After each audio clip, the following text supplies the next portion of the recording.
दीदी के किले में उतरते ही योगी का दिखा रौद्र रफ्तार। बंगाल से दिल्ली तक सब देखकर हैरान।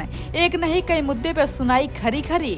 पलट गया अचानक से चुनाव। चुनावी अखाड़े में योगी की दहाड़ से विरोधियों की उड़ी नींद। विपक्ष को किया हर मुद्दे पे चारों खाने चित। बीजेपी की जीत का लिया ऐसा प्रण। मोदी शाह ने भी बजाई ताली। इधर सब महिला आरक्षण बिल पे नजरें गड़ाए बैठे थे। उधर योगी ने बंगाल में बहुत बड़ा खेल कर दिया।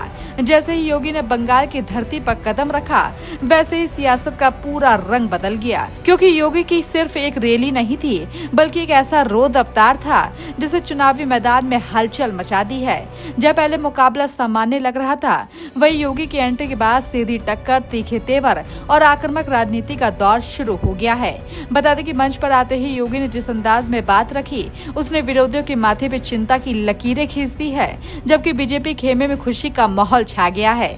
सिर्फ यही नहीं, मोदी शाह भी बेहद खुश बताए जा रहे हैं, क्योंकि योगी ने चुन चुनकर ममता सरकार को हर मुद्दे पर घेरा और जो कहा वो आपको भी बताते हैं। साथ ही ये भी बताते हैं कि बंगाल का चुनावी माहौल कैसा हो गया है। दरअसल योगी ने सबसे पहला हमला कानून व्यवस्था और माफिया राज पर किया। उन्होंने कहा कि बंगाल में टीएमसी का मतलब टेरर माफिया कनेक्शन बन चुका है और राज्य को पूरी तरह से लूट लिया गया है।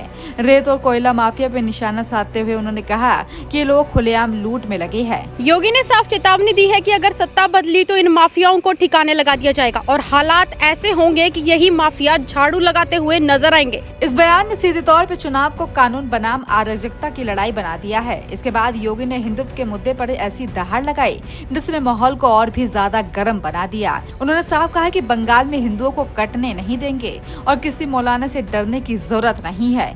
यह बयान सिर्फ एक लाइन नहीं था, बल्कि एक बड़ा सियासी संदेश था जो सीधे जनता के एक बड़े वर्ग तक पहुंचा। इससे चुनाव व विकास से हटकर पहचान और सुरक्षा के मुद्दे पर भी आ गया है, जिससे विपक्ष के लिए चुनौती और बढ़ गई है। तीसरे बड़े हमले में योगी ने ममता सरकार की कार्यशैली पर सवाल उठाए। उन्होंने कहा कि पिछले कई सालों में बंगाल में पहचान का संकट खड़ा हो गया है।